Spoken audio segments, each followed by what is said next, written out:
Hey guys, what's up? Big999 here, and today we are doing the review on Twilight Princess. If you guys are new here, hello, welcome to my channel. I have been playing every Zelda game chronologically, and we are finally on to the second to last game in the child timeline. If you guys are Zelda lovers and want to come along with me on this journey of playing every game, go ahead and subscribe down below and we can go on this journey together. With that being said, on my channel I have a playlist of every Zelda game up until Twilight Princess if you want to go check those out, but let's just get straight into this review. So for the first category, we are going to be talking about controls. I was originally supposed to play this on the Wii.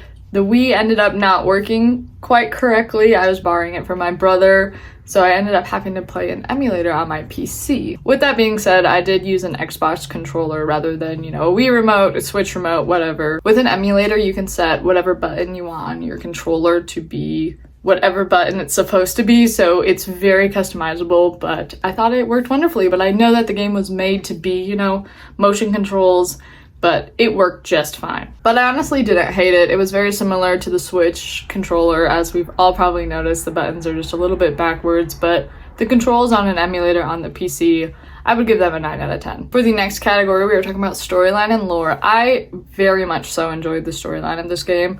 It was very interesting because it kind of starts off kind of intense and you just get straight into things, but I enjoyed because it paints it as if Zant is this bad guy. This is a new bad guy. This is your new antagonist, and I really enjoyed that because until about halfway through the game, like until your final temple before you have to go get the mirror shards, you think Zant is the bad guy. You think that at the end of the game you are gonna fight Zant. There is no Ganon to be heard of. So I really enjoyed that aspect because then you find out, oh, Ganon's in this game too. Great. I have to fight Zant and I have to fight Ganon. I really enjoyed that they kind of, kept you questioning in regards of who are you gonna be fighting at the end? Like, who is the ultimate bad guy? Who's the antagonist in this game? Another one of my favorite storylines ever of Zelda game, just probably due to nostalgia, is Wolf Link. I thought the storyline regarding Wolf Link and how Link becomes him when he's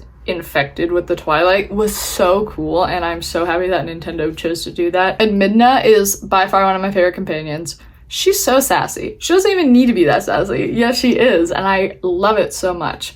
And the ending with her smashing the mirror, when she becomes this gorgeous form that she actually is, it was, I don't know, it's just bittersweet. I was like, what? Like, we'll never be able to see her again? Like, what? That was dumb, but I understand.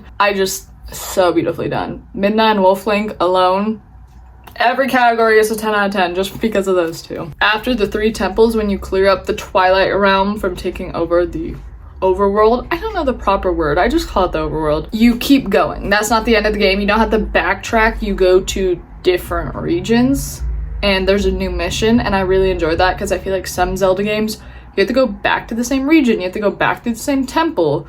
It's just a repeat. But this game, you finish one thing and you move on and you don't have to come back, and you finish one thing and you move on and you don't have to come back. Along with the storyline, I also enjoyed all the cutscenes that were shown. I think they did so good on that. Talking about what happened in the Twilight realm, talking about the interlopers, all the different cutscenes, I thought they were done so well. Lore-wise, for the most part, this game seems pretty independent until you meet I believe it's officially called the Hero Shade, but who used to be the Hero of Time. This is the Link from Ocarina and from Majora's Mask. This is him, and he is training you to become a better hero, and I think that is just so interesting, and that ties back to the other 2 games, and he just is talking about wanting you to become the best hero you can be. It makes your heart swell a little, right? Because arguably the Link in Ocarina of Time and Majora's Mask was the most traumatized, most dragged through the mud Link of all the Links. It's very, very sweet to see him training us. I also feel as though this game was sort of independent. It wasn't necessarily tying in with other games, and I enjoyed that they did their storyline so well because you just kept going, and it wasn't a game where you ever were like, oh, I'm kind of bored, I want to put down my remote. There was always something to do, and like I said, there's no backtracking, so you just kept going and there was always something new to uncover, and I think they did so wonderfully. And just the whole Twilight realm in itself and having to save it and to help Midna, that was just such an interesting aspect of this whole game, is the Twilight realm, and I believe it's pronounced the Twily people. I just was so obsessed with that whole introduction, and I wish we could have seen more of that in future games because they knocked that out of the park. I was very much intrigued with Midna and how she is in charge of this realm, and Zant overthrows it and throws a whole tantrum about how he should be in charge, blah blah blah blah. It's always the royal families. It's oh, is he throwing a tantrum? He's such a goofball. And I also thought it was really cool towards the end to see Midna get her ancestors' powers and how badass she becomes. Like, that was an interesting instead of Ganondorf.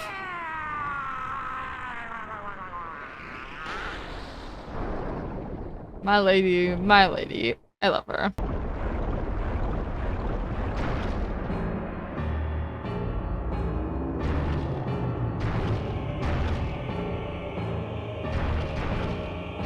With all that being said, I would give the storyline and lore a 10 out of 10. I thought they did amazing. You didn't get bored. There was always something to do. The cutscenes were great. The introduction of new lore and new storylines of people that we weren't familiar with, they just did so well on. Onto the next category is the gameplay. I thought the gameplay was done super well. Like I said, I was on an emulator using my own controller, so I didn't have much of a challenge with anything controller-wise, but I thought the bosses were relatively easy. They were kind of more fun than easy, which I really enjoyed. I feel like sometimes I get to a boss battle and might put the game down and not play it because I'm like, I don't want to do this. But the boss battles in this game I was actually looking forward to. They were done so well. I really enjoyed the water temple boss. That was one of my favorites. I just thought it was fun. I was like, this is weird. I enjoy this. This is cool. I like this. I am having fun with this.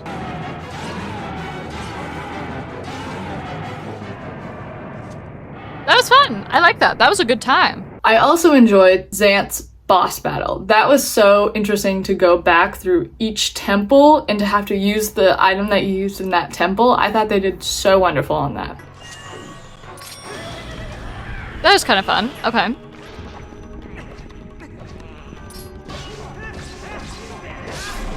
Okay, fun. He's hilarious. Go again, go again. You got him, you got him. There you go. Oh, this guy is hilarious. This is fun.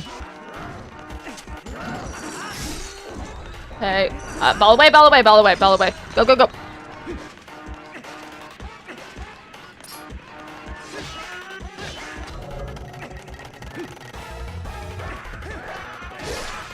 It was so interesting to see, you know, Zant be like this big bad guy, and then he's like throwing tantrums like Master Koega, I believe is the pronunciation of his name, from Breath of the Wild and Tears of the Kingdom. I was like, you are hilarious, but I enjoyed his boss battle. Same with the ending boss battle, like having 4 phases on a Ganon intimidated me at first, but Puppet Zelda was relatively easy, you know, it's very, very similar to Ocarina of Time. The Beast Ganon, that was so cool. That was such a sick boss battle. I've been looking forward to that for years. I think that was by far one of the best stages of Ganon. The horseback, I had a little bit of trouble with just because of my controller. I bet you if, you know, you were on the Wii, it would be a little easier. But once again, so fun, so beautifully done, and you and Zelda working together. And then the final boss battle, I'll probably put in a clip really fast. There we go, there we go. I was like, I gotta hit him. There we go, there we go. Dark Nut.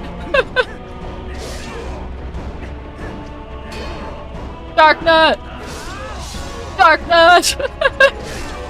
Dark Nut. But I just did what I call the Dark Nut tactic from this game, because I realized that the Dark Nuts in this game weren't like the Dark Nuts in past games where they swing, you hit them, jump back, wait for them to swing, you hit them, jump back. This one actually required a little bit more of like tactic until I learned the spinning around move where you spin around, slash them in the back, spin them around, slash them in the back. So that's what I did to Ganon. So it wasn't like that like cinematic of a boss fight at the last stage, but it was still so cool. And the fact that he got up after being stabbed, are you joking? That man is terrifying. I also love that he still had the mark in his chest from where the sages tried to execute him. So overall, I thought the gameplay was done super well. Like I said, bosses weren't too hard, temples weren't too hard, the items weren't too hard to use, the different mobs were relatively easy, all the different moves that you learn via the hero shade They just elevated the game that much more and made it that much more easier, but still enjoyable. Not easy in a bad way, but easy like, oh, this is enjoyable and I'm not dreading playing this game. So the gameplay, I would also give a 10 out of 10. For the final category, we are doing side quests and side characters. I'm gonna be so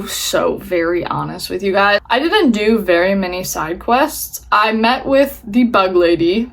I'm so sorry I'm spacing on her name. She's like the princess of bugs.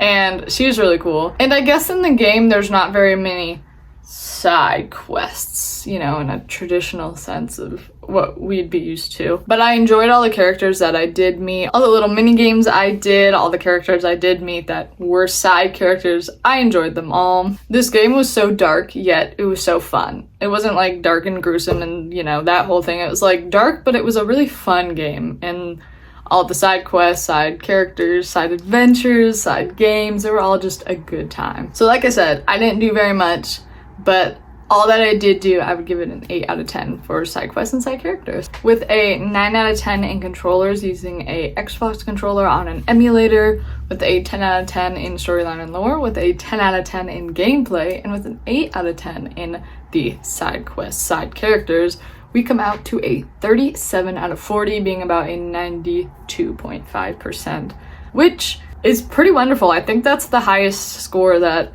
we've gotten so far. I just honestly think this game was so wonderfully done. The temples were challenging, but not painfully challenging as compared to some of the older games.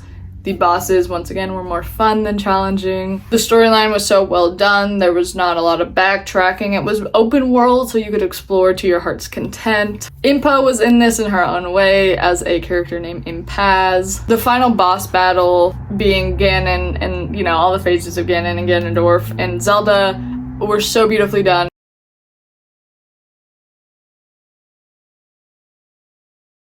The going back and forth between Link and Wolf Link was so tastefully done and not overused, and at the point after you get the Master Sword and you could change out Will, I thought that was a great aspect because you know, could continue playing as Wolf Link if you so chose, you could play as a human, it was kind of up to you, unless you were of course at an area where you had to do one or the other. Thank you all so much for watching. The next game we will be playing is Four Sword Adventure, so I will of course leave a review on that, and then we are entering the adult timeline, which I'm super looking forward to because we are officially in uncharted territory. Up until the adult timeline, I had played games from the first two, you know, like before the split and then in the child timeline. But soon we'll officially be into territory that I've never touched, so I'm super looking forward to it. If you guys enjoyed this video, please give it a thumbs up, subscribe down below, and I will see you guys next time. Bye guys.